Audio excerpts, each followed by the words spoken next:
Então, hoje a gente vai falar sobre esse capítulo de número 3, né, deixando aí, de novo, né, ressaltado a necessidade da leitura, né, dos outros capítulos também, porque o livro não tem uma correlação de capítulos, né, um capítulo não termina no outro, ou não traz algo para o outro, mas a gente percebe pela estrutura que o Humberto de Campos trabalhou aqui no livro, que esse livro é um, um outro caminho que a gente percorre na leitura dos evangelhos.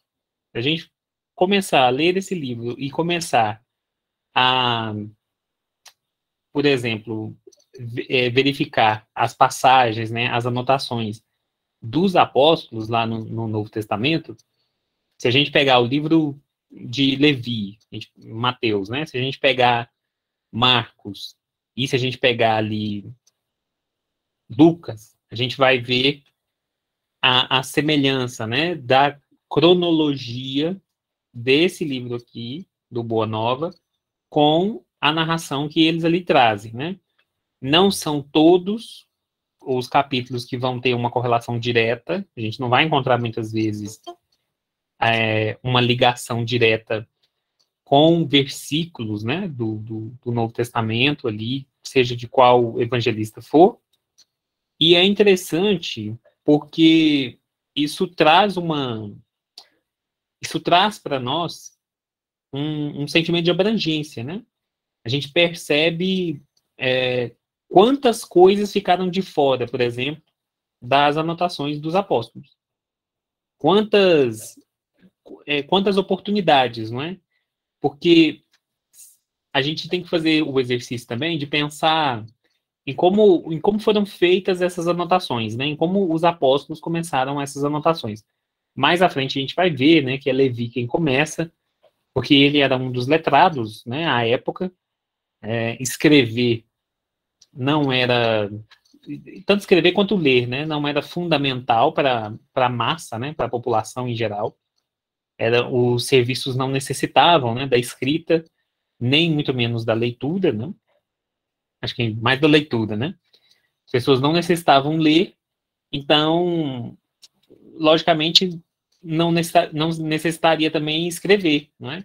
Até porque o material para se escrever daquela época era mais caro, né? Era uma coisa mais de difícil acesso, então a gente ia ver documentos dos impérios, né, antigos, das cidades-estados antigas, essas tinham as suas formas de gravar as informações, né? Nós estamos falando aí do ano zero, né? O início, né, no século I. Nós não estamos falando dos dias de hoje, né, onde a gente vai ali na papelaria e compra um maço de chamex, compra tinta, compra o que a gente quiser para colocar no papel.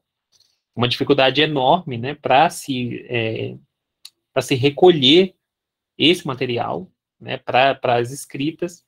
Então, quem o tinha para trabalho ou tinha porque era abastado, né? Tinha bastante dinheiro. Então, é sempre bom lembrar que escrever, ler nessa época, né, não era como hoje. A tradição, a própria tradição hebraica, né, era muito mais oral do que escrita.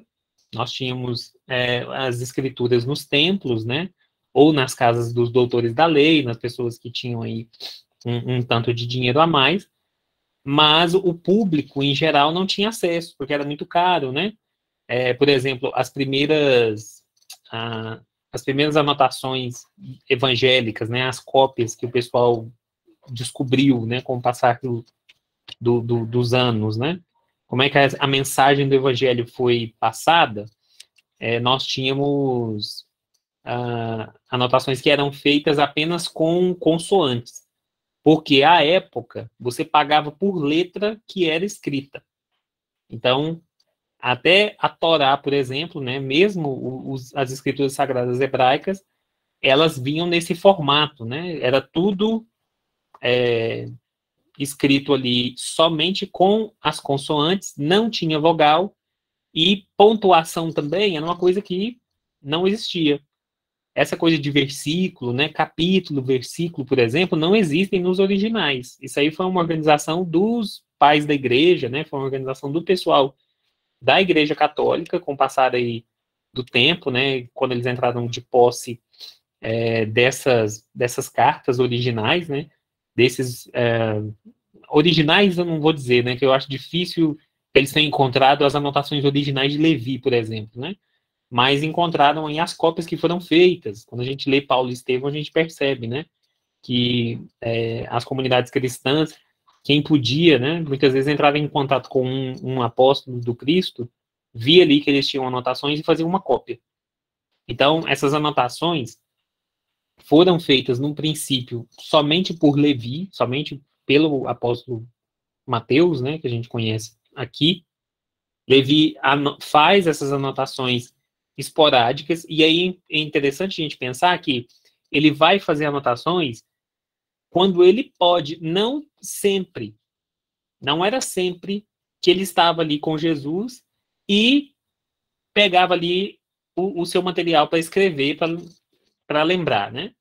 Eu estou dizendo isso por quê? Porque, de certa forma, a escrita dos apóstolos era uma conversa, né? Era o que eles lembram, o que a memória deles gravou, o que a memória deles, daqueles momentos com Jesus, captou. E aí é claro, né, que com certeza teve o auxílio da espiritualidade, né, no sentido de aguçar essa memória dessas passagens, né, no auxílio aí para a escritura do que viria aí mais tarde ser esse Novo Testamento, né. Então, eu gosto de falar nesse sentido para a gente compor esse raciocínio, porque é o que o Humberto de Campos falou lá no início, né, na abertura. O que ele está trazendo aqui não é invenção. Ele não está inventando histórias de moral, ele não está inventando fábulas, ele não está inventando crônicas, ele não está fazendo apólogos com a imagem de Jesus e dos seus apóstolos. Não, ele teve acesso ao que o plano espiritual tem gravado, escrito, e aí a gente pode imaginar, né, 1 milhão de coisas. Ele assiste a essas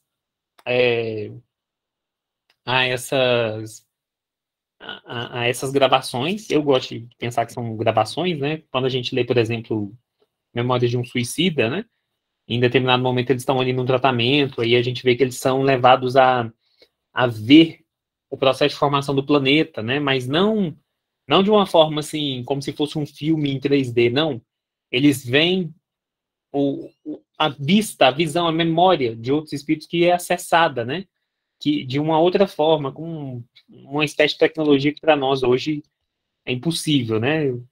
A gente pensar em algo assim, mas é como se eles estivessem ali naquele momento, né? Não regredindo no tempo, mas participando, né? Depois eles vão narrar, né, que os espíritos suicidas em tratamento ali são levados a aulas de evangelho, onde o mestre da turma plasma para eles todo o ambiente, né? E eles ali novamente eles se sentem ali ouvindo Jesus de perto. Não era alguém contando, eles estavam vendo, eles estavam vivendo, né? Ali ao mesmo tempo, porque entraram em sintonia com o magnetismo do orientador daquela turma. Então isso é interessante pensar para a gente não perder esse foco de que Humberto Campos não está fazendo aqui um trabalho ficcional. Ele está utilizando um jeito, né, um termo, uma proposta literária. A gente vai perceber, por exemplo, na leitura desse capítulo aqui em especial, desde já, né? No capítulo 2 também, mas nesse aqui é uma característica mais forte, né?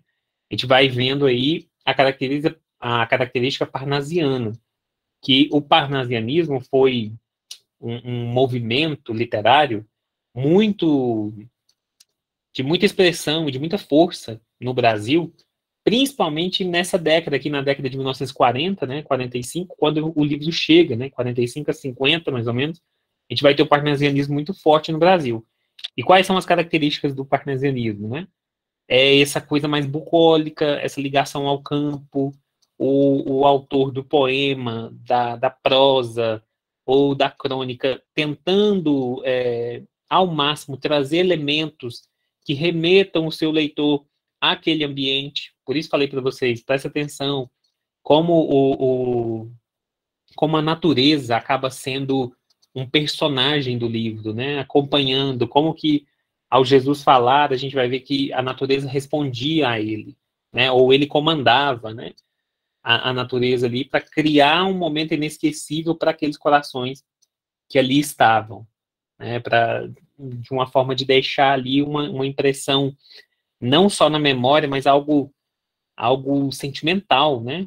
Algo físico ali nos apóstolos e na multidão de povo que o ouvia, né? Então isso é interessante porque quando a gente lê aqui os capítulos, a gente vai percebendo isso, né? Em como ele trabalha essa questão do sensorial, né? Então você lê, ele vai dar descrição de como estava o céu, ele vai falar uma hora dos cheiros presentes, dos aromas da natureza, né? De como aquilo chegava até eles. Ele vai citar muitas vezes a brisa ali do Mar da Galileia, né? Que é o Lago de Genezaré. Como se tudo isso fosse somando, né? Fosse agregando a mensagem, certo? Então, essas anotações, entendo eu, né? Foram feitas nos momentos que os apóstolos junto do Cristo estavam, né? Principalmente as de Levi, porque foram as primeiras, né?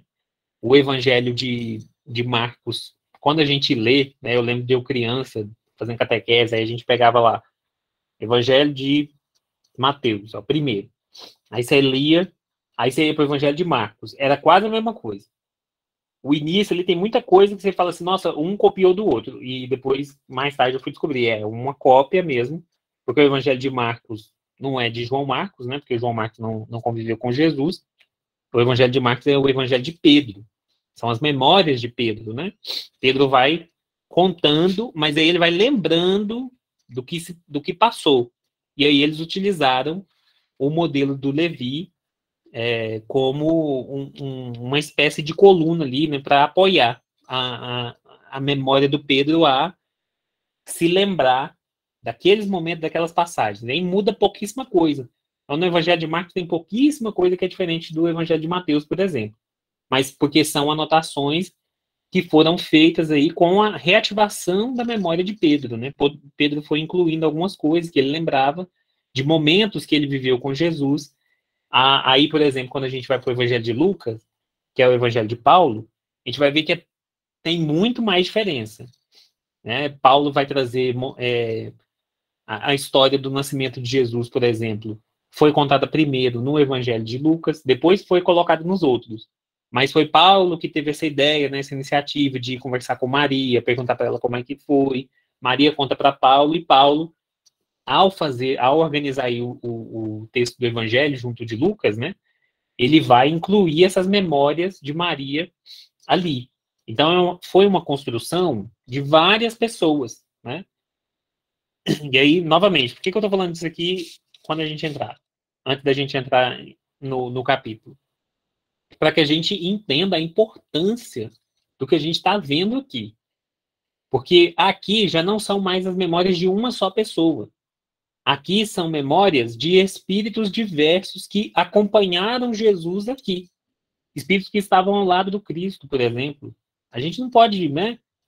A gente não pode ter uma memória uma imaginação tão curta, né, de pensar que, primeiro, são lembranças do próprio Jesus, né? Humberto Campos, por melhor escritor que ele seja, eu acho que ele não teria aí acesso direto às memórias de Jesus com muita facilidade, né? Segundo, a gente não pode achar que isso é ficção. Ele está inventando aqui, ele não está inventando, ele está contando para nós a tradição do plano espiritual, ou seja, alguém no plano espiritual acompanhou, que contou para um, que contou para o outro, que contou para o outro, isso foi organizado. E, com certeza, né, os cursos de evangelho no plano espiritual gente, devem ser muito superiores aos que a gente tem aqui, devido ao número de informações que eles têm, certo? Então, vamos lá. E nós vamos focar o nosso, a nossa leitura desses capítulos com base no tema do nosso curso aqui, da nossa proposição, que é a sentimentalidade. Nós focarmos aonde Jesus trabalha os sentimentos daqueles que chegam até ele. E aí, gente, eu sei que é uma falha minha, né? A gente já devia ter estudado, por exemplo, o Pensamento e Vida, do Emmanuel, para a gente compreender que pensamento e sentimento são coisas iguais e diferentes ao mesmo tempo. Você não sente algo que você não pensa. Então, ele pensou e falou rápido. Ele sentiu também. Só que, muitas vezes, a gente ainda, né, não faz essa conexão dos dois polos, né? A gente colocou aqui na Terra, né, o coração como símbolo da emoção, né? E o cérebro como o símbolo da razão. Mas tanto os nossos sentimentos quanto os nossos raciocínios vêm do mesmo lugar. Vêm da nossa casa, né, cerebral. Coração não tem neurônio, né? O coração não faz sinapse, faz nada disso. Ele só sente, né?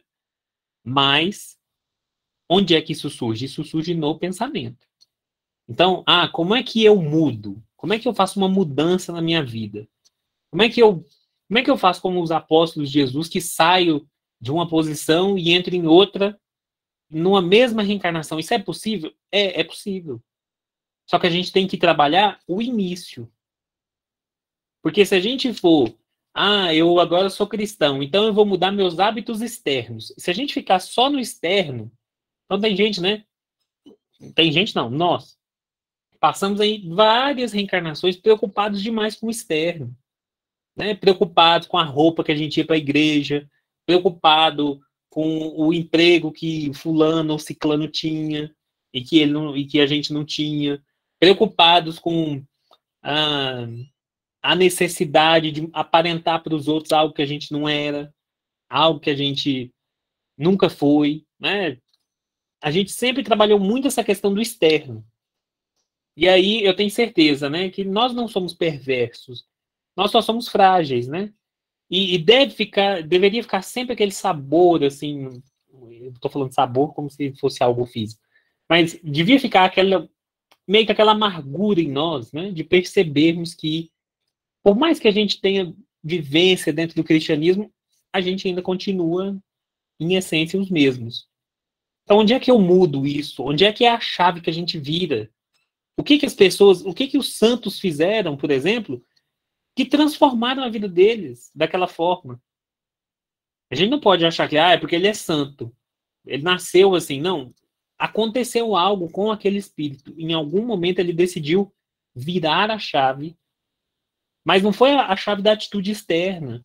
Não foi lavar a mão, vestir uma túnica, né, como os hebreus aqui da época se preocupavam. Não, tem que lavar a mão pelo menos 10 vezes por dia. Para eles era ritual religioso. Eles achavam que Deus estava preocupado se a mão deles estava suja, se a mão deles estava limpa, se eles lavaram a mão antes de comer. Como se Deus fosse a Anvisa. Tem que usar máscara em ambiente fechado, viu? Tem que usar máscara. Distanciamento social. É como se Deus fosse uma norma, né? As normas de Deus fossem normas sanitárias. Tem que lavar a mão antes de tocar no alimento. Esse vinho aí, ele é cerimonial, não pode ficar dando para os outros beber, não. Esse azeite aí, é cerimonial. Pelo amor de Deus, não vai alimentar os pobres com um azeite que é do altar, não. Essa é a preocupação deles, né? Então, a gente vai por esse caminho também. Por quê? Como eu disse, não é porque a gente é perverso, mas é porque é o mais fácil. Então, é mais fácil você virar para os outros e falar que você é cristão. Falar é muito fácil. Falar que você é cristão é muito fácil. Ser cristão é que é difícil. Não é fácil, não. Jesus vai dizer, né? Eu não vim trazer a paz, eu vim trazer a espada. Eu não vim para trazer ostracismo para ninguém. Para ficar aqui, achando que, né? Na hora que eu desencarnar, eu vou pro céu, comer uva, né? Comer uva sem caroço e tocar harpa. Não, não, não é essa a proposta. Nunca foi essa a proposta. A proposta é de nos instigar. E nós vamos ver Jesus aqui respondendo os seus apóstolos e as pessoas que vieram ter com ele, mas propondo algo de volta. E aí é necessário que a gente tenha essa visão durante esse nosso estudo aqui para cada um desses capítulos. Capítulos que a gente foi estudar. Trabalhar e perceber a questão do sentimento. Então a gente não vai se ater a todos os momentos do capítulo. Tem momentos que a gente vai passar, mas, né, tem momentos que a gente vai apontar aqui, vai apontar ali. Beleza? A necessidade, a importância de se perceber. E outra coisa. Nós estamos diante do Cristo. Nós estamos diante de Jesus. Nós não estamos diante de nós mesmos. Primeiro ponto, não é um ser humano como eu, como você. Cuidado. Cuidado ao ler, por exemplo, Jesus respondeu a ele com voz grave e enérgica. Jesus não estava gritando. Jesus não perdeu a compassividade. E em momento algum, ele deixa de amar infinitamente aquelas pessoas que ali estão. Certo? Não podemos perder isso de mente. Jesus não é um ser humano como eu ou você. Não é. Certo? Não se utilize como referencial. Procure entender o que o autor tá fazendo. Gente, Humberto Campos vai fazer um esforço hercúleo para assim, ó, tentar exprimir um pouco do que ele viu ali. É muito diferente, porque quando a gente estuda o André Luiz, a gente vai ver o André Luiz passando para a gente paisagens espirituais construídas ali, ó, coisa material que ele está vendo, ele só está transcrevendo. E olha que de vez em quando ele sente dificuldade de achar um referencial nosso aqui para passar para a gente. Aqui é sentimento. Aqui é o pensamento do Cristo. É isso que a gente tem que procurar entender aqui. É por isso que o mais importante é que a gente se ligue nisso. Pensar como Jesus pensou. É aí que está a chave. Porque o primeiro ato de todo o espírito é o pensamento. Tudo de nós, gente, vem do pensamento. Não vem de outro lugar. Primeiro você pensa, depois você sente. Primeiro você pensa, depois você vai sentir. Lembra Lázaro, lá no Evangelho segundo o Espiritismo. No início, o homem tem instintos. Os instintos corrompidos levam o homem a ter sensações. Essas sensações vão levá-lo a ter sentimentos. E, depois de muito trabalhar o sentimento, ele vai ter o amor, que é o ápice disso. Nós estamos muito longe, gente. Nós estamos aqui, ó, nos sentimentos ainda. É o que nos chega e como a gente processa. Tá certo? Então, muito cuidado, porque senão você pode pegar essa leitura aqui e transformar ela em algo, né, menor. Aí, só para finalizar, tem uma história, eu gosto muito dessa história, porque isso demonstra para nós, de forma cabal, como é a gradação dos espíritos. Então, tem um companheiro de movimento espírita lá do interior de São Paulo, ali pertinho de Minas, eu esqueci agora o nome da cidade. Eles iam ao trabalho do Chico, lá em Uberaba, já na época, eles iam muitas vezes ao trabalho do Chico, para ouvir o Chico, para passar uns dias ali com o Chico. A família era muito ligada ali, eles direto estavam ali com o Chico. Pegava o carro, fazia aquela viagem na época, ia passar um dia lá com o Chico e tudo mais. Então, conta esse companheiro, certa feita eles foram ao trabalho assistencial do Chico, ajudar. Para quem nunca leu, né, algo assim, de como é que era realizado, o Chico, eles tinham ali um lote, né, o Centro Espírita parece que tinha um lote, nesse lote tinha um abacateiro, e aí o Chico realizava uma sessão do Evangelho, e depois eles faziam uma distribuição de cesta básica, às vezes de sopa, né? Quando tinha o trabalho da sopa. E aí, esse companheiro conta que certa feita eles foram até lá em Uberaba, conversaram com o Chico pela manhã e à tarde eles iam fazer um trabalho assistencial. Estava todo mundo ali já nesse trabalho assistencial, de distribuição de sopa, distribuição de alimentos, cesta básica, né? Bazar também. O Chico chegou nesse rapaz, na época ele era um rapaz, e falou para ele assim: Fulano, você tá de carro?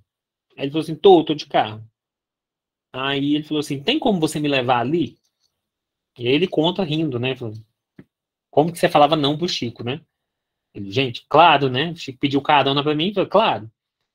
Aí o Chico virou pra ele e falou assim: eu vou ali pegar umas balas, vou ali pegar umas coisas e depois eu volto.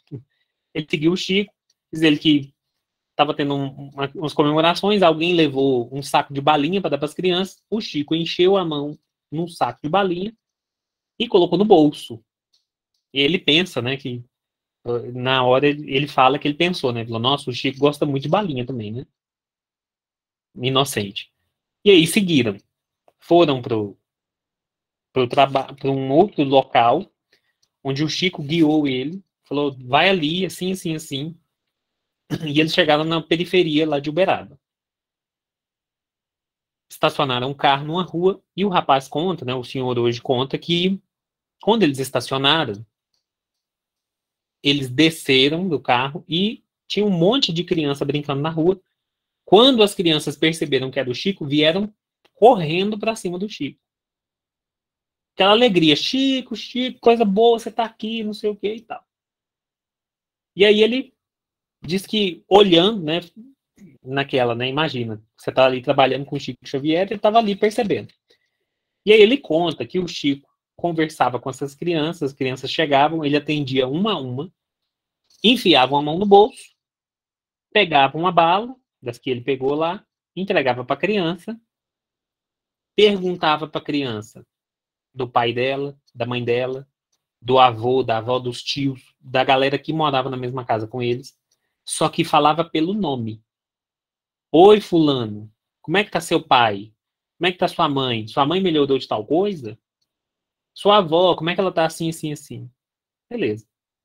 Esse senhor conta que nesse dia eles devem ter atendido assim umas 30 crianças, mais ou menos. Era muita criança. E para todas elas, o Chico chegava, conversava, perguntava da família, citava os nomes dos familiares, citava os nomes das pessoas das famílias, entregava uma bala. Em determinado momento, foi finalizando ali os atendimentos, aí ele conta, né, que ele tinha duas dúvidas na cabeça dele. Primeiro que o Chico não tinha pegado aquele tanto de bala que ele distribuiu. Ele falou, ele encheu a mão de balinha. Não tinha como ele ter pegado 30 balinhas. Ele pegou ali no máximo umas 10. Só que ele deve ter distribuído umas 60 balinhas nesse dia. E aí ele se perguntava assim, de onde saiu tanta balinha? A segunda pergunta que estava na mente dele era, como Chico Xavier se lembra o nome de todas essas crianças e de todos os seus familiares? Como? Ficou ali, não ousou perguntar, entraram no carro depois de ter terminado ali o atendimento. No caminho de volta lá para a casa do Chico, lá para o centro, o rapaz resolveu perguntar. Aí ele pensou, né? Eu tenho duas dúvidas. Primeiro, de onde vem tanta balinha? Segundo, como é que ele lembra o nome de todo mundo? Qual pergunta eu devo fazer? E aí ele perguntou a segunda. Virou pro Chico e falou assim: Chico, deixa eu te perguntar uma coisa. Você lembra do nome de todas essas crianças e dos familiares deles? Aí o Chico olhou para ele e falou assim: lembro, meu filho. Lembro. Aí ele disse que ficou estupefato, né? Falou, nossa, que memória boa, né? Aí olhou para ele e falou: nossa, Chico, sua memória é muito boa. Como é que você não esquece? E aí ele disse que o Chico olhou bem no fundo do olho dele e falou assim: meu filho, Quando a gente ama, a gente não esquece. Silêncio. Continuaram o caminho deles. Eles que nunca esqueceu desses momentos. Percebe a extensão do poder do Espírito. Percebe a extensão do poder desse Espírito. Gente, multiplicar bala, plasmar bala, materializar balinha, isso é de menos. Isso é o de menos. Isso aqui, tem certeza que daqui 200, 300 anos a gente vai estar fazendo isso aqui na Terra com máquina. Lembrar o nome das pessoas, ter sentimento pelas pessoas, amar as pessoas. Isso é do Espírito. Isso é diferente. Essa é a diferença. Só que a grande lição que fica aqui, gente, é o seguinte. Eu acabei de contar para vocês um caso de Chico Xavier. Esse era o Chico, encarnado aqui conosco. Um homem de carne e osso, como eu, como você. Tinha problema na família, doença, tudo. Agora, pega essa história e imagina Jesus. Jesus te conhece pelo seu nome. Jesus te conhece pela sua história. Ele não te conhece de hoje. E você, vou ali fazer um curso. Não, ele não te conhece de hoje. Ele te conhece de sempre. Quando os nossos espíritos vieram aqui para a Terra, Jesus já estava aqui, ó. E Emmanuel vai dizer que ele veio receber um por um dos que para cá vieram. E se nós somos espíritos originários daqui, vocês imaginem. Imaginem que ele nos conhece desde antes da gente ser. Desde antes da gente existir, ele já nos conhecia. É diferente. Então aqui não é um caso de um santo. Não é um caso de um coaching emocional. Não é um caso de um pastor, de um padre, não. Aqui é o Cristo planetário conversando com a gente. Não nos esqueçamos disso. Beleza? Dito isso, a primeira coisa que eu quero trazer desse capítulo, desculpa, gente.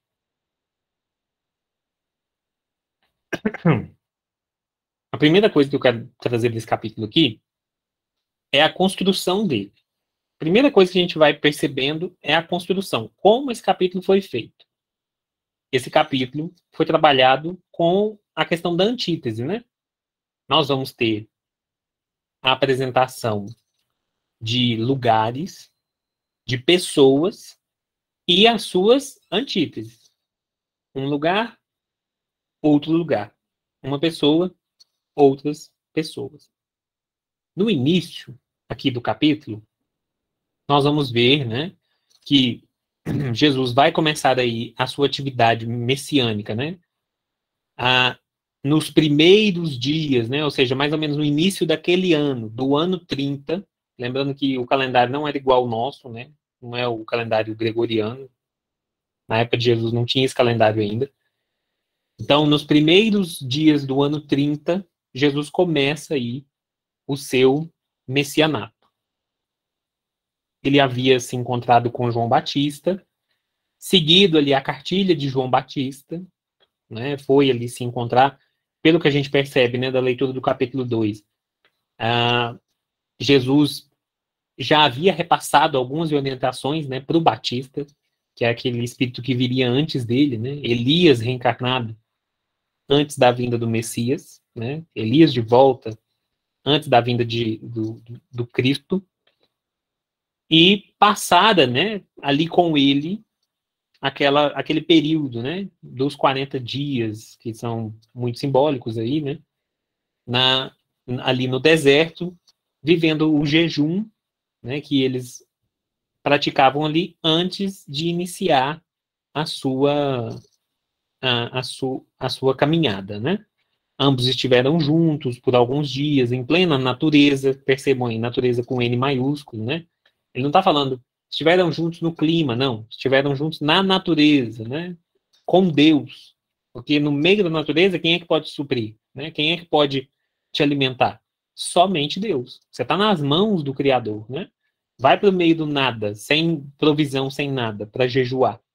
Não for a graça divina, você não volta, né?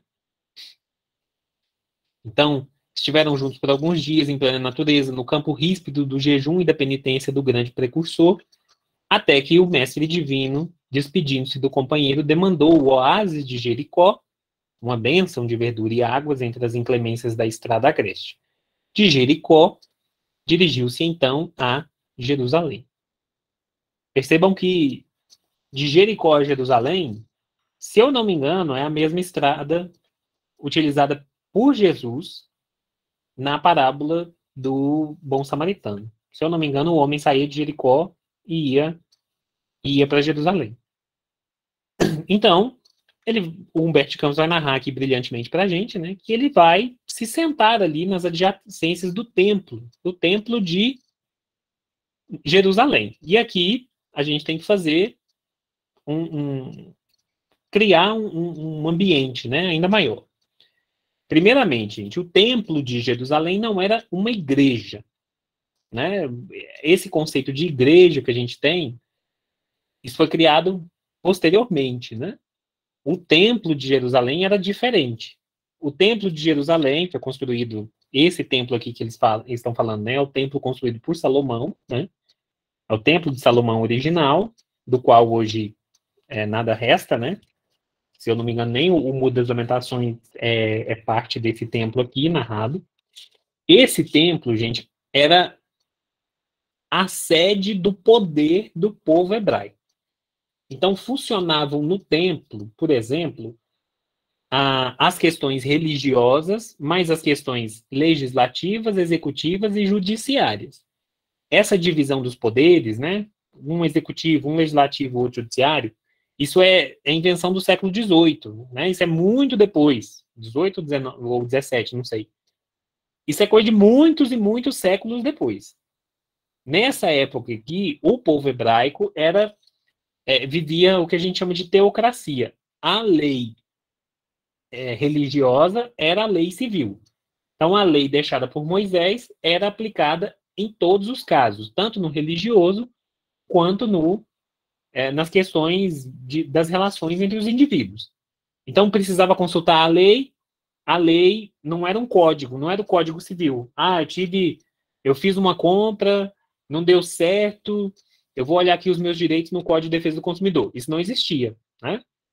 Fulano matou ciclano. Vamos procurar aqui no Código Penal qual vai ser a pena dele. Isso não existia. Estava tudo concentrado num livro só, que era o livro da Torá, né? Eram as leis ali da Torá, que era a reunião de todas essas leis e micro-leis, né, deixadas aí por Moisés e seus continuadores, certo? Então, ali no templo, nós tínhamos, vamos pensar aqui, ó, a gente tinha o Palácio da Presidência da República, né, o Palácio da Alvorada aqui do Brasil, nós tínhamos o STF, o Supremo Tribunal Federal, e nós tínhamos a Câmara dos Deputados e o Senado funcionando todos no mesmo lugar, certo? Ao lado desse templo, ao lado do templo de Salomão ali, nós tínhamos a Torre Antônia. É Antônia mesmo, tal como se fosse uma mulher. A Torre Antônia, gente, era uma estrutura que Roma montava nas cidades na qual ela era ali a dominadora. A gente não pode passar pano, né? Porque o que Roma fez aqui nessa época é a mesma coisa que Portugal fez com o Brasil. É uma espécie de colônia, mas, assim, a colonização romana era diferente, né? Eles já chegavam em cidades que já haviam cidades, já havia uma cultura, eles faziam uma dominação pela força. Então, como é que funcionava? Roma deixava você manter a sua cultura, só que tinha que lembrar que todo mundo que estava ali era servo de César, o imperador romano, e todo mundo devia tributos a César. Todo mundo devia pagar imposto para César. Ah, Roma tinha uma religião, eles impunham a religião deles para os outros? Não. No caso dos hebreus, eles já tinham uma religião, eles sabiam que isso era muito importante para eles, eles deixavam, falavam, ó, pode viver a vida de vocês, tal como vocês sempre viveram. A gente não tem interesse de chegar aqui e pregar os nossos deuses para vocês. Não tinha, né? Vamos derrubar os templos de vocês, agora vocês vão acreditar em Zeus, em Perséfone, não, nada a ver. Continua aí com seus deuses, a organização social continua a mesma, as leis de vocês são as mesmas, a única coisa que vocês têm que lembrar é que a gente está aqui. E aí, como é que Roma fazia esse lembrete? Construir essa torre. É uma torre, a gente vai pensar aí nessas torres, não é nem medieval, né, mas muito antigas, onde funcionava o quartel-general máximo das forças de ocupação ali. É como se fosse uma base militar gigantesca, contendo todos os soldados daquela região ali naquele local. É uma torre por quê? Nessa época nós não tínhamos máquinas de guerra, né? As guerras eram travadas como? Sitiava-se as cidades, né? Cortavam-se as linhas de suprimento, não deixava chegar comida, não deixava chegar nada ali. E aí as pessoas ou morriam de fome ou desistiam pelo cansaço da guerra. As guerras nessas épocas levavam, assim, anos para se resolverem, né? Então, um conflito armado, nossa, podia levar, assim, décadas para se resolver. E aí Roma, que era a maior força militar da época, se instala ali, né, instala o seu reinado em cima daquela população, diz a eles, né, os obriga a pagar os tributos, por quê? Porque se não pagar, nós vamos matar todos vocês. E aí, o que eles fazem? No caso específico ali de Jerusalém, eles instalam a Torre Antônia ao lado do templo. Porque o templo era essa coisa, né, tão adorada por aquele povo que é como se Roma mantivesse o templo como sua refém, como seu refém, como um recado a todos aqueles hebreus ali, todos os judeus. Se vocês fizerem qualquer coisa, a gente destrói esse templo aqui. Tanto é que assim eles fizeram, né, no ano de, se eu não me engano, Jesus desencarna no ano 33, no ano de 52, se eu não me engano, eu não me lembro agora certinho. Mas, assim, menos de 20 anos depois da desencarnação de Jesus, eles, os hebreus ali entraram, né, em convulsão e quiseram atacar os romanos presentes numa insurreição civil. Os romanos fizeram justamente o que eles haviam prometido, né? Desceram todos os soldados para a cidade, destruíram Jerusalém, destruíram o templo de cima e embaixo, que não sobrou nada, né? Não tem um registro desse templo de Salomão em pé hoje. E tanto é que eles choram, né? Os judeus choram essa perda até hoje. Mas justamente por isso. Por quê? Porque se rebelaram contra Roma, e aí Roma destruiu tudo. Certo? Então, esse é o cenário onde nós vamos encontrar Jesus. Ah, e tem uma outra coisa muito importante. Como você tem aqui o templo e aqui ao lado você tinha a torre, o local mais seguro ali do país, né, de Jerusalém, do país não, porque não era assim, mas da região, era o templo. Então, o que eles fizeram com o templo? Transformaram o templo numa espécie de banco. Transformaram ali um local de se guardar as riquezas. Então, os comerciantes levavam as suas riquezas para serem guardadas lá no templo. O seu ouro, as suas joias. Então, o templo era usado também para se fazer negócios. Né? Foi misturando demais as coisas, demais. Por isso, Jesus vai falar, né, dos vendilhões do templo, vai falar de como eles corromperam a casa do Senhor, né, num sentido muito figurado. Procurem as palestras espíritas aí para vocês entenderem essas passagens, né, melhor, não vai dar tempo de falar aqui. E aí, nesse cenário, Jesus vai buscar levar a sua palavra. Por quê? Ele se senta, como ele coloca ali, né, como um peregrino mesmo, um viajante, né, nas adjacências do templo, que está ali observando a multidão sem falar nada, né, Mas, e aí a gente presta bastante atenção nas palavras que Humberto usa, né? Atraídos pelo seu magnetismo, dois sacerdotes vão ali conversar com Jesus, tipo, o que que esse homem está fazendo aqui, sentado, né? Como se ele fosse hoje em dia, como se fosse um mendigo, sentado aqui na beira do templo. O que que ele está fazendo aqui? Alguns deles se afastaram, né? Uns desses aí, sem maior interesse, mas Hanã, que seria mais tarde o juiz inclemente da sua causa, vale anotar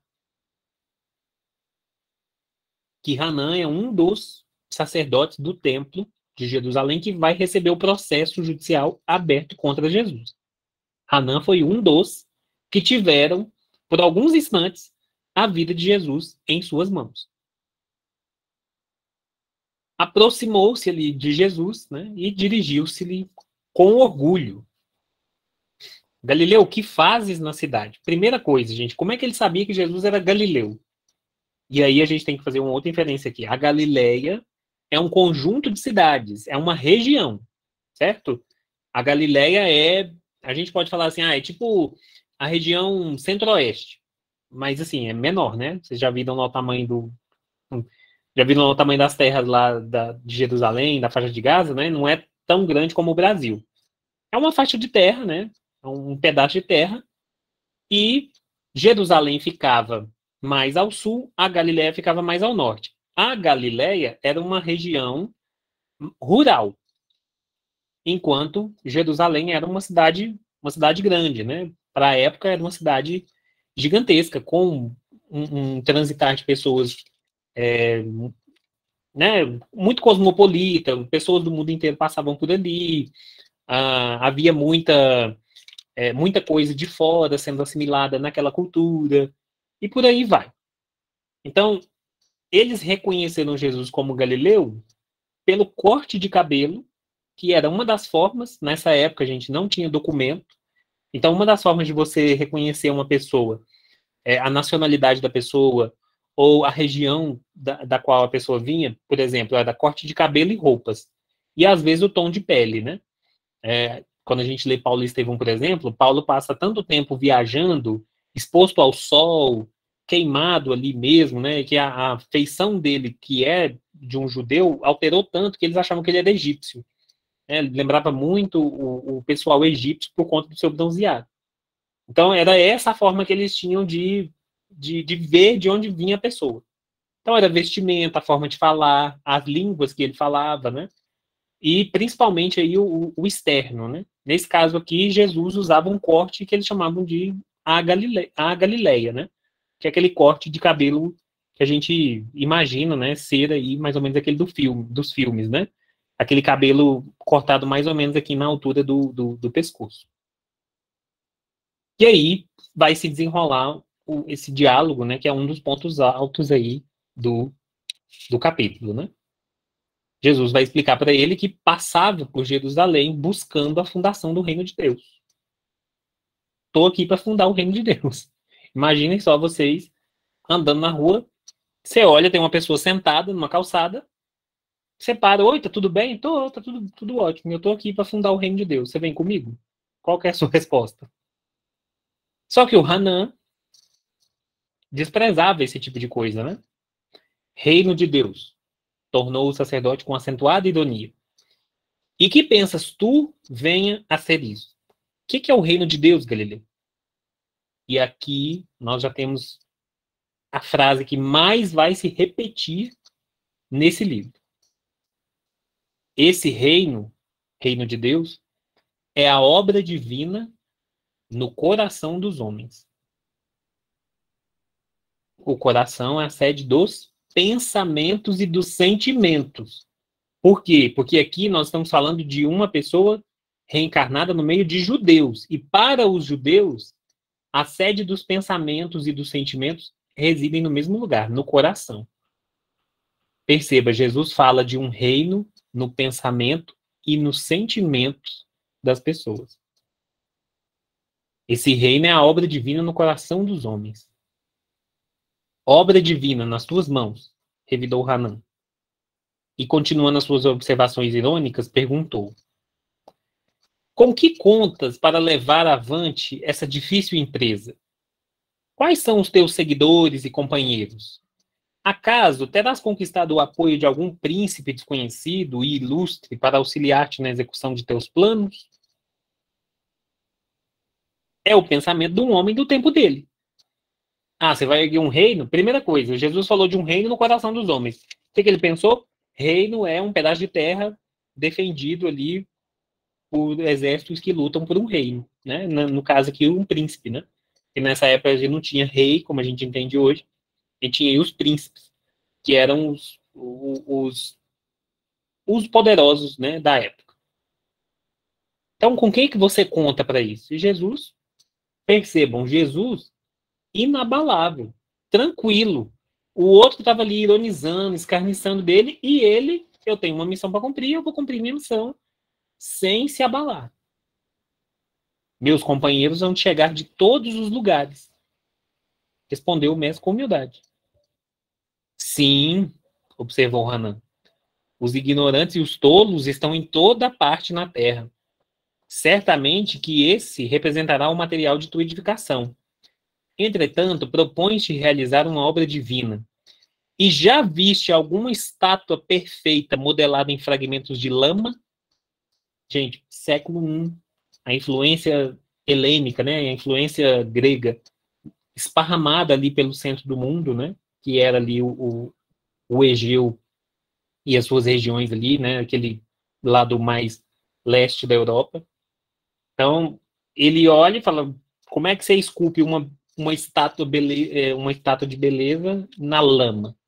Estátua de beleza vem no mármore, né? E mármore é um material muito caro. Como é que você vai comprar? Você que é um galileu. E aí percebam, quando ele chama Jesus de Galileu, ele já está ironizando. Por quê? Porque ser galileu significa ser da roça. Como a gente pode pensar hoje aqui. Ah, esse aí é da roça. Ah, esse aí, o negócio dele é plantar batata. O negócio desse aí é plantar cenoura, é plantar alface. Isso aí deve ser pescador, menosprezando. Isso aí, não, isso aí é, coitado, isso aí é um Zé, né? Hoje no Brasil, isso aí é um Zé ninguém, né? Trabalha roceiro.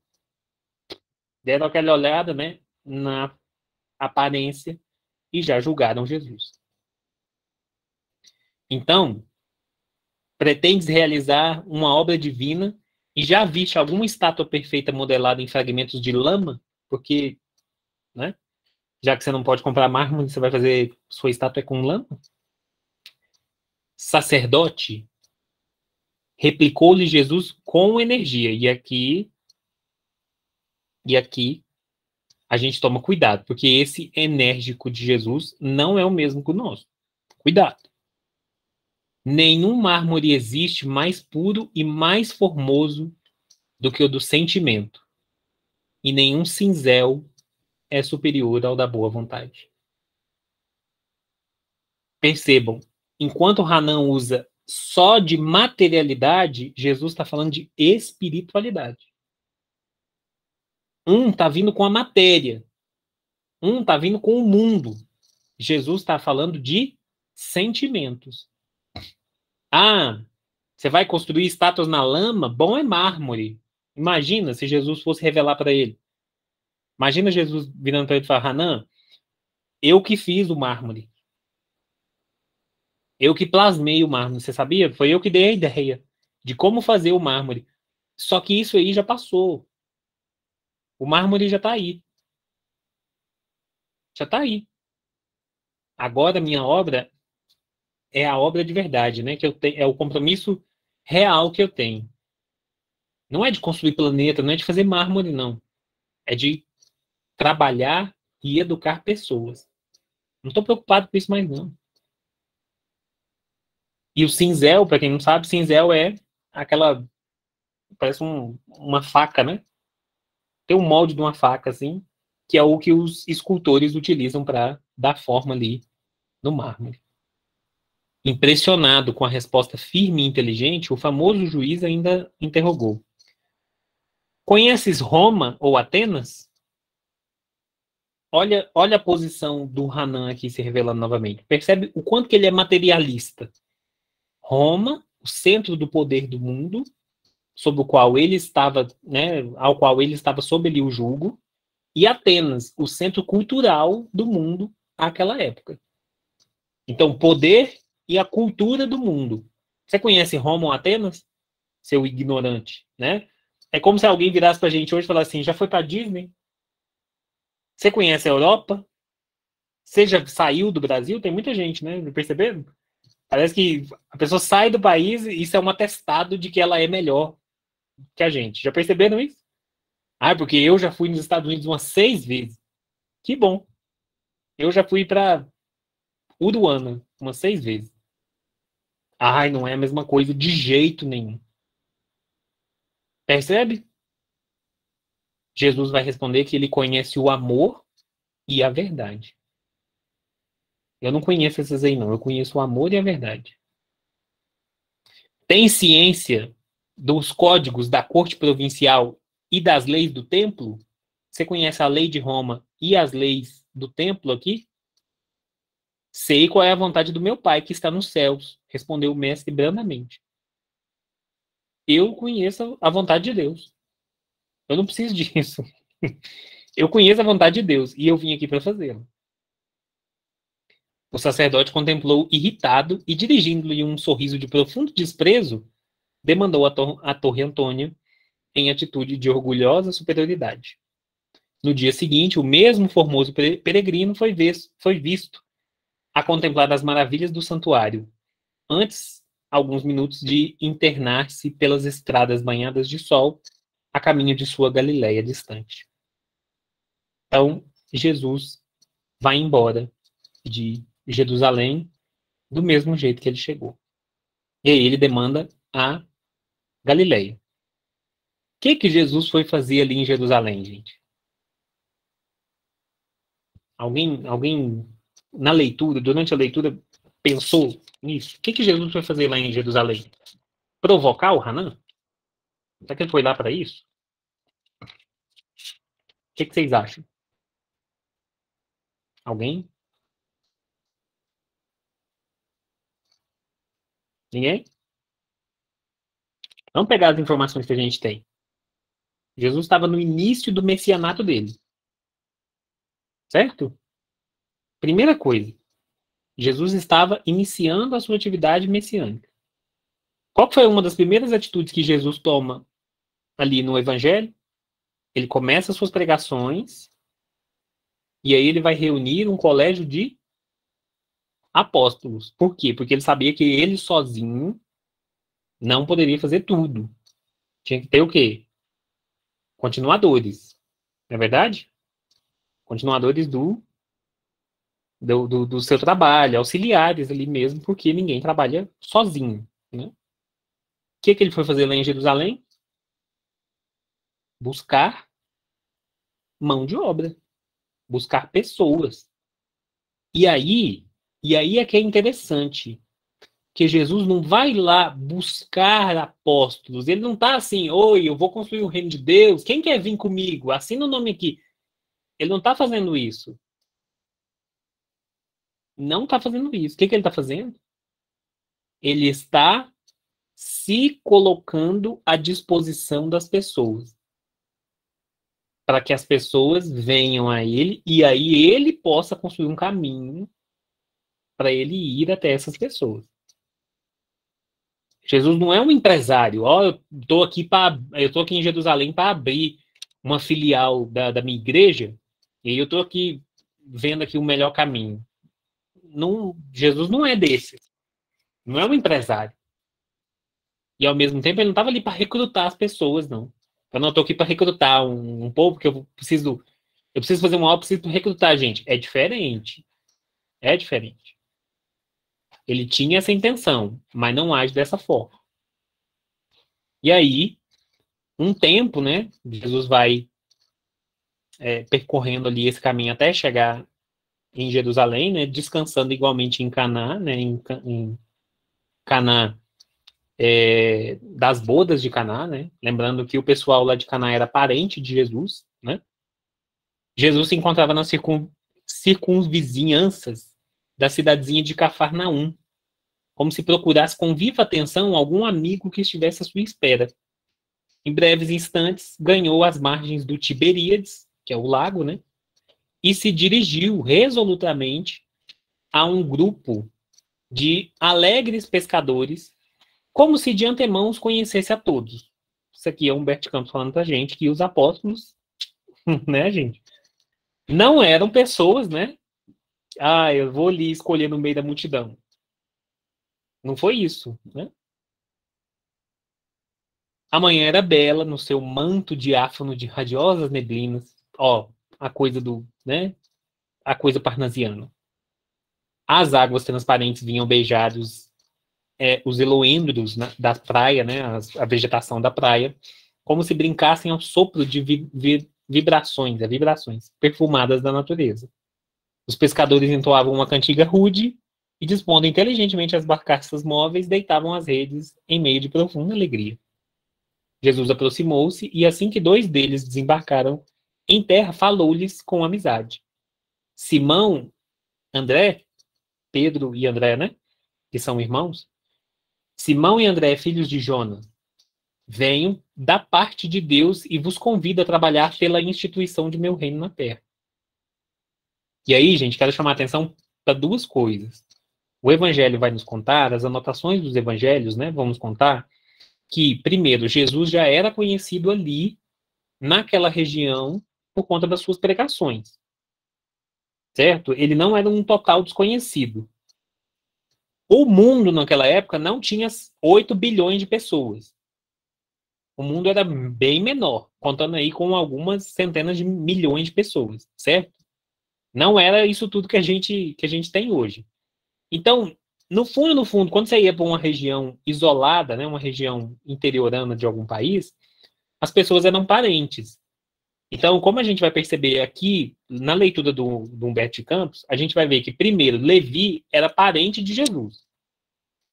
Eles eram conhecidos. Um parente, assim, ele era primo de Jesus em, sei lá, em segundo grau. Certo?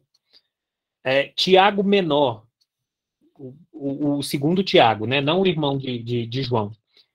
Tiago Menor também era parente de Jesus. Então, eles já conheciam Jesus. Jesus já pregava ali algumas vezes. Eles conheciam de ir visitar, de estar na mesma região, de estar no mesmo círculo de amizades, certo?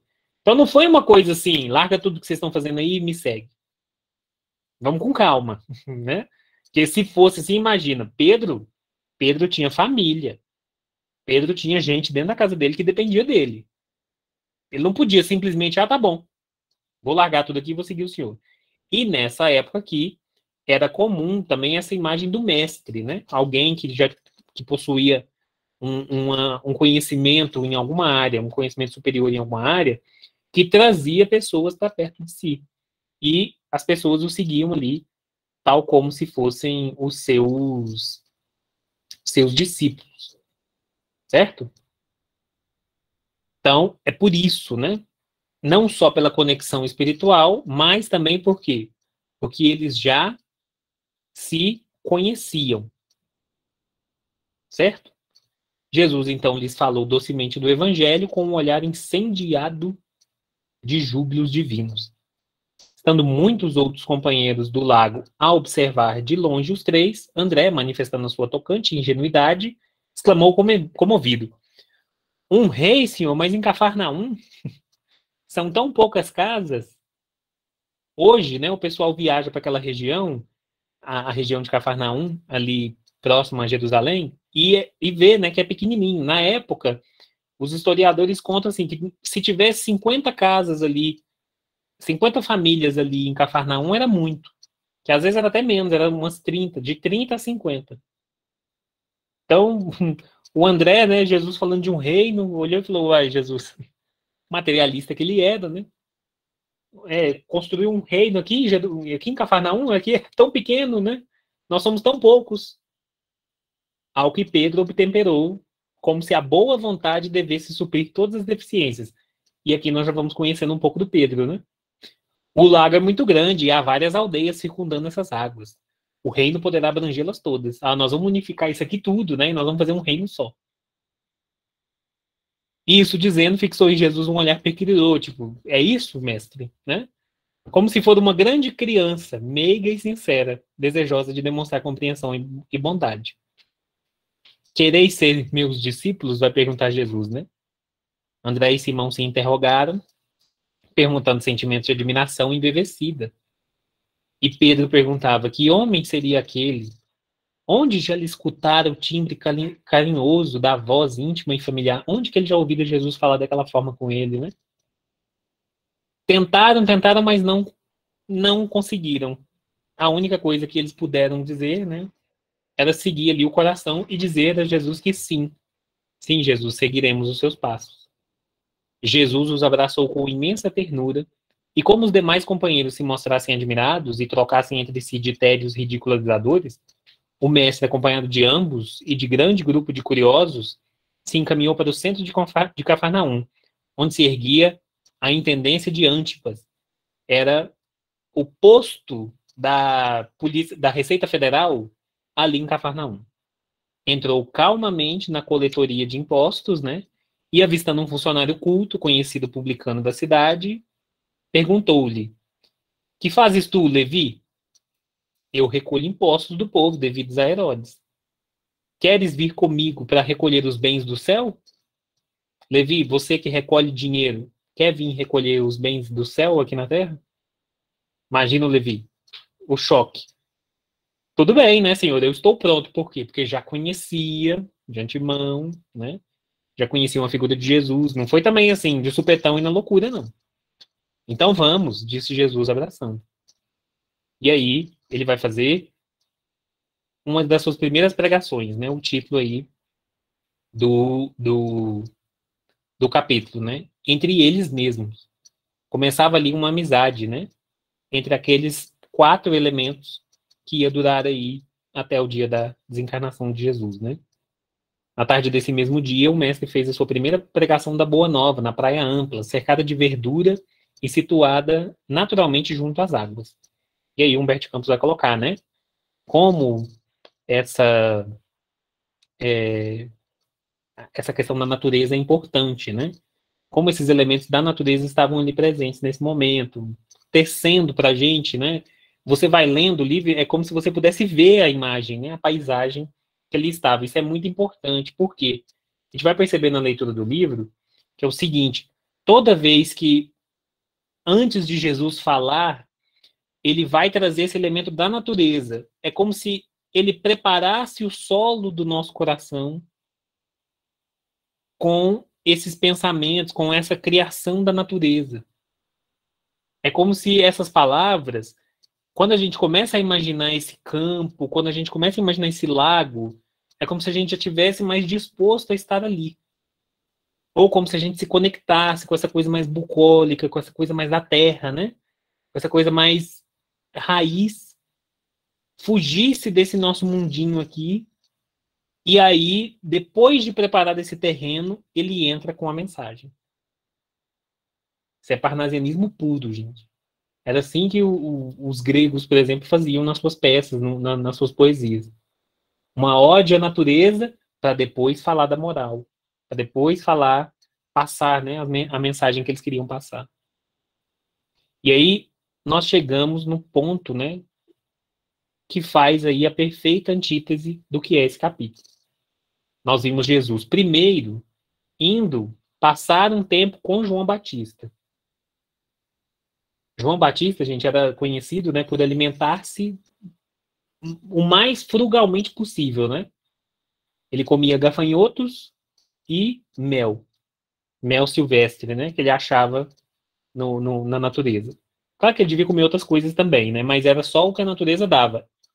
Pregava é como se João Batista tivesse iniciado o culto da vocação à pobreza, do desprendimento total dos bens terrestres. Os seus discípulos, inclusive, eram conhecidos por isso, né? Por negar qualquer posse. O João Batista foi um dos que começou, né? Esse movimento na Terra, que depois foi aprimorado pelos franciscanos, né? Budistas e tantos outros de outras religiões. Então Jesus começa nesse ambiente com nada, o mínimo para se viver, e vive. Depois ele parte para Jerusalém. Chega em Jerusalém disposto ali, em emanações, buscando pessoas. Ninguém deu moral para ele.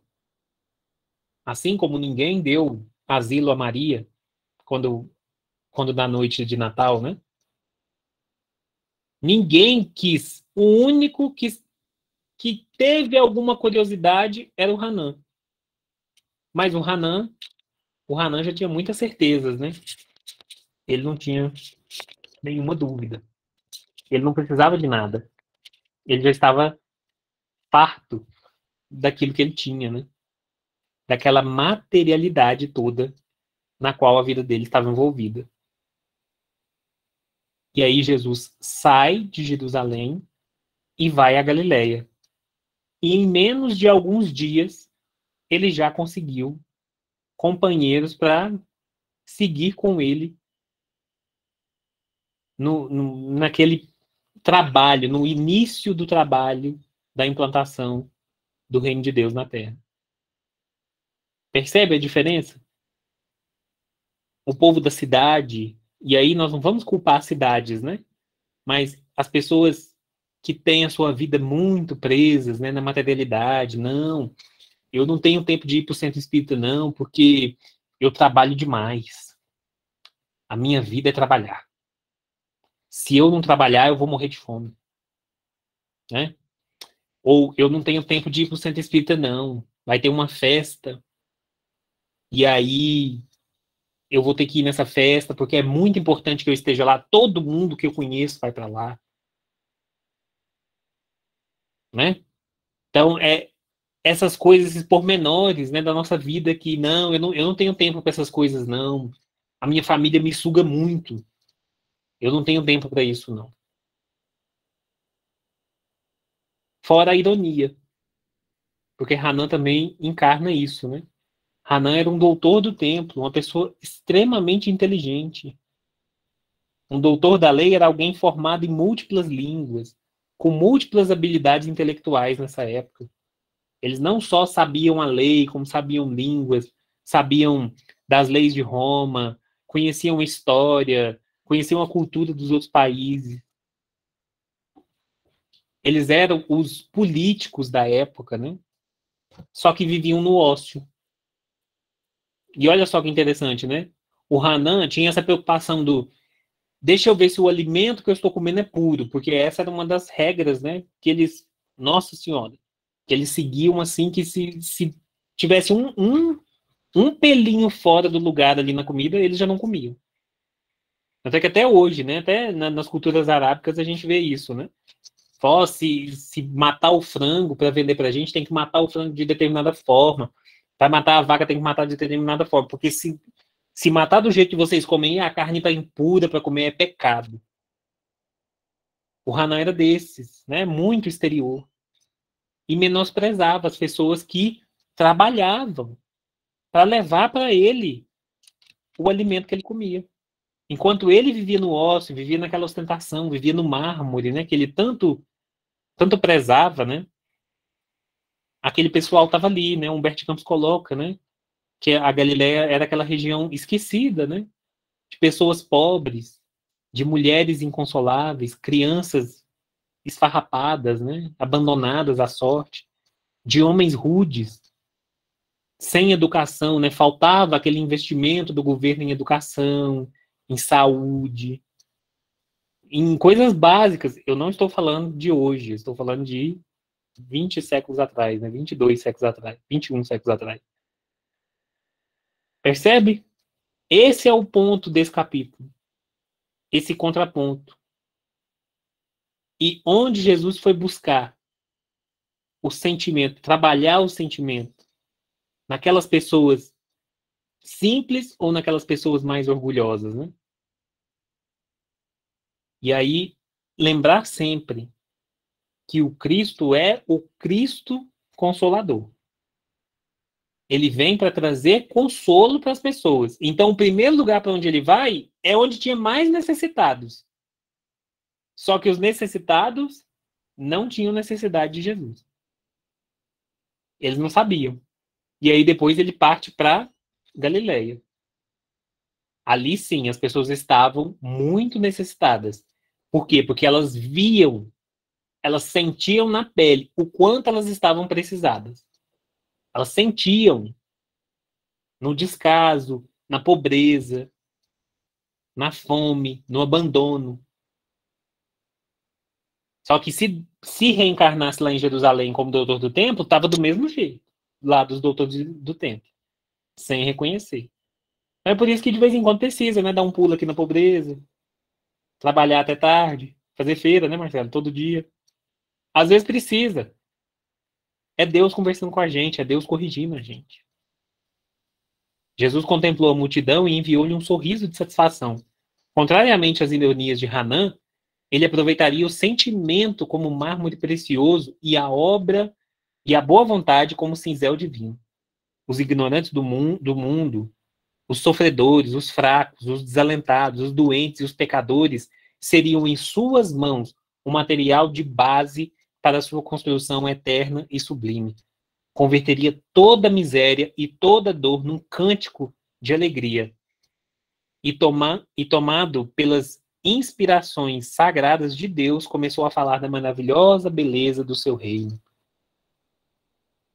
Esse parágrafo aqui, gente, eu gosto de lembrar dele quando a gente fala do Brasil, coração do mundo, pátria do evangelho. Os ignorantes do mundo, os fracos, os sofredores, os desalentados, os doentes e os pecadores seriam em suas mãos o material de base para a sua construção eterna e sublime. Aí fala Brasil, coração do mundo, pátria do evangelho, os outros acham ruim. Tive notícia de uma pessoa que um dia desse falando de não gostou de ler o livro.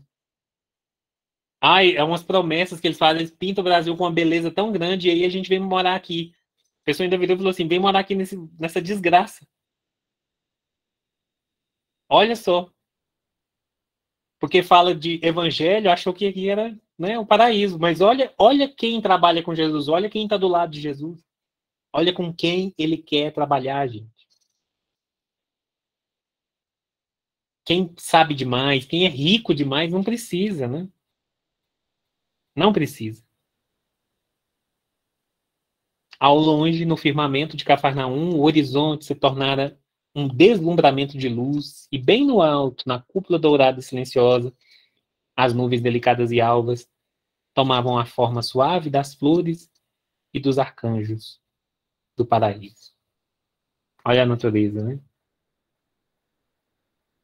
Olha o contrassenso. O natural, o divino, o belo, contra o formado, né? O criado pelo homem. Não tem problema com as nossas criações, né? O problema é o quê? É querer se desgarrar dela. Muito, muito importante a gente gravar essa. Primeiro, o que é o reino de Deus? A obra divina no coração dos homens. Como é que a gente faz essa obra divina na nossa vida? Boa vontade. Se você tem boa vontade, Deus opera, Jesus vai operar. Certo? E aí eu queria ouvir vocês, né? Eu conversei muito mais do que eu queria. E eu queria ouvir vocês, as impressões que vocês tiveram, o que vocês gostaram mais do capítulo. Um de cada vez.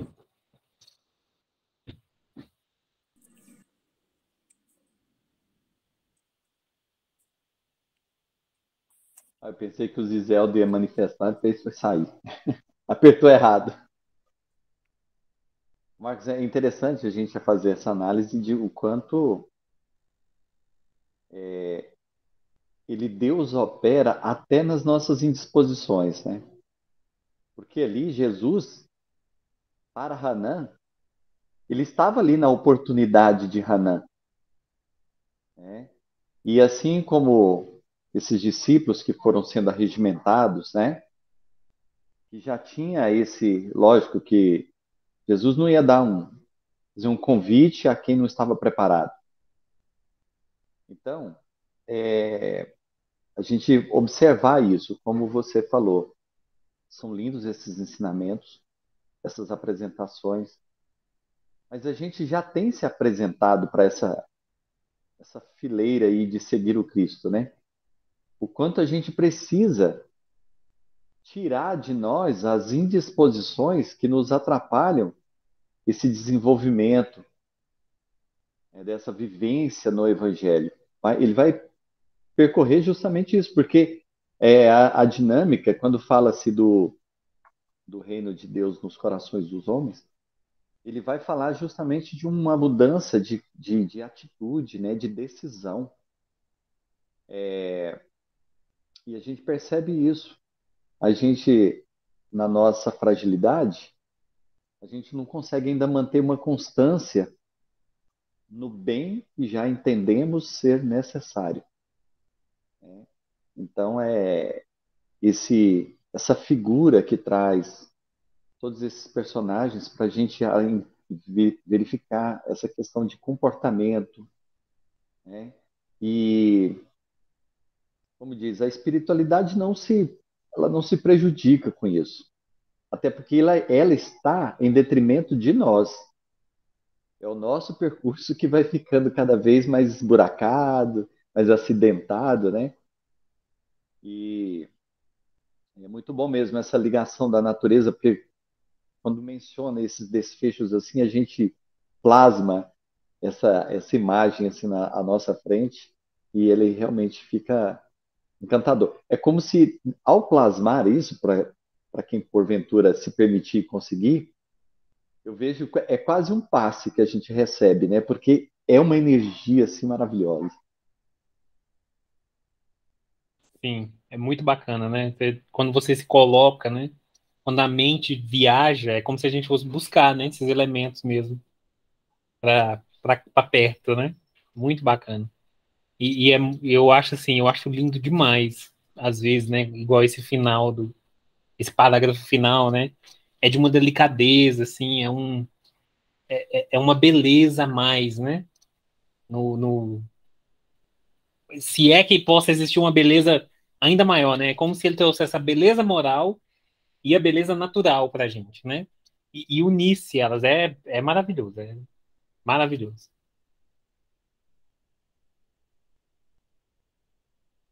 Mais alguém quer falar alguma coisa, gente?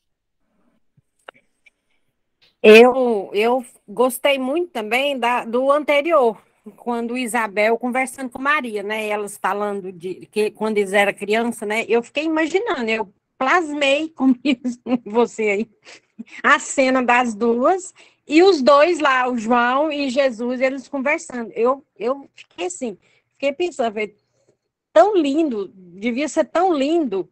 E depois de Jesus adulto, quando você falou que a pessoa já conhecia ele, né? Eu fiquei imaginando, conhecia ele, que desde criança também ele estava ali, né? E ele foi uma criança muito além, né? Muito além do tempo, né? Quer dizer, as coisas que ele fez era contada, né? Era passada de um para o outro, né? Muito lindo. Ai, muito lindo. Achei assim maravilhoso, maravilhoso. É E a muito. gente imaginar essa última cena aí também, né? E da gente Uhum. imaginar, negócio, é lindo demais. Eu senti igual quando eu li há 2000 anos a primeira vez, que eu chorei, chorei, chorei. Você lembra? Acho que você lembra que chorei até de imaginar ela lá, ela pegando lá na cruz e ele lá pregando, né? Eu fiquei, não, eu achei maravilhoso. Estou aqui com o coração assim, leve, sabe? Assim, achei maravilhoso mesmo. Isso é E muito. outra coisa que eu queria te perguntar, o Hum. Levi, ele era romano? Não, né? Oi? O Levi, ele era romano? Romano? É, Não, ele era ali da região mesmo. eles só pegaram ele para trabalhar para eles, né? Ele não era romano, não, né? Ele devia ser. é, Ele devia, ele devia ter educação, né? Porque Roma precisava.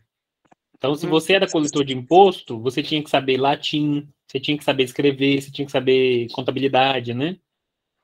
Você tinha que saber matemática. Ele era diferenciado, vamos dizer assim, né? Ele era uma pessoa de cultura. Aí eu fiquei imaginando, eu falei, será que ele era romano? Mas a gente não ouve falar, só teve um romano, né? É que seguiu ele depois. Mas Levi mesmo, né? Pelo nome já denota. Levi é um nome de israelita mesmo. É mesmo, eu não tinha pensado nisso, é isso mesmo. Ele era ali da região. Ao que conta, né, a tradição, ele era mais estudado, né? Ele era parente de Jesus. E aí, gente, tem um mito, né, da, da, da cristandade que a gente não pode passar pano, né, ou achar que é normal, não. Porque essas coisas não interferem. A família de Jesus como um todo, eles não eram pobres, né? Pobres no sentido, assim, miseráveis. Eles não tinham muitas posses, mas eles não eram iletrados, eles não eram pobretões, certo? Isabel era casada com um doutor do templo, né? Isabel é prima de Maria, né? Eles viviam na mesma região e tudo mais, mas o marido de Isabel era um dos doutores do templo, se eu não me engano, ou ele trabalhava no templo, né? A família de Levi é aparentada de Jesus, e eles tinham dinheiro, tanto que mandaram um menino para a escola, né? Na época só estudava quem pagava, né? Você tinha que pagar para viver, né? A escola era não existia um local, né, específico. Você ia viver com um mestre. Esse mestre te ensinava as coisas, ia te repassando ali tudo que ele sabia, né? E Jesus, filho de José, né? José era carpinteiro. A carpintaria nessa época não era praticada por qualquer um. Perdão, minha voz está falhando. Necessitava ali de um conhecimento prévio, de oficina, de ferramentas, que também não eram, assim, as coisas mais fáceis de se conseguir, né? Não adianta você ter as ferramentas também e não ter o conhecimento de como usá-las, né? Então, a gente percebe, assim, era uma família de algumas posses, né? Não eram posses materiais, mas uma posse intelectual, contatos, né? Tanto é que no capítulo aí anterior eles comentam, né? De Isabel arrumar um lugar para Jesus no templo e tudo mais, certo? Só pra gente não cair nesse continho, assim, que faz a história parecer um pouco mais sentimental. Isso não interfere.